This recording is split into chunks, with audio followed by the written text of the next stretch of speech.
Hare Krishna, welcome to Madan Mohan kitchen. তো আজকের রেসিপিটা আপনারা এই নামটা দেবেন।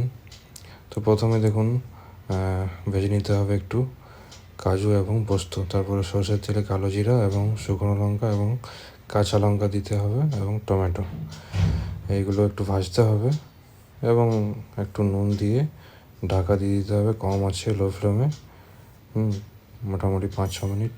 তারপরে দেখুন হয়ে গেছে। তারপরে দেখুন ভেজে রাখা আলু এবং পনির দিতে হবে। এটা কিন্তু হোমমেড পনির, বাইরের কেনা নয়। আর এখন বাইরে না কেনাই ভালো, কারণ পনির অনেক নকল বেরোচ্ছে। তারপরে ওই পোস্ত এবং কাজু বাটাটা দিতে হবে। তারপরে দেখুন একটু ফুটিয়ে নিতে হবে হাই ফ্লেমে। তো রান্না প্রায় কমপ্লিট, খুবই সুস্বাদু হয়েছিল।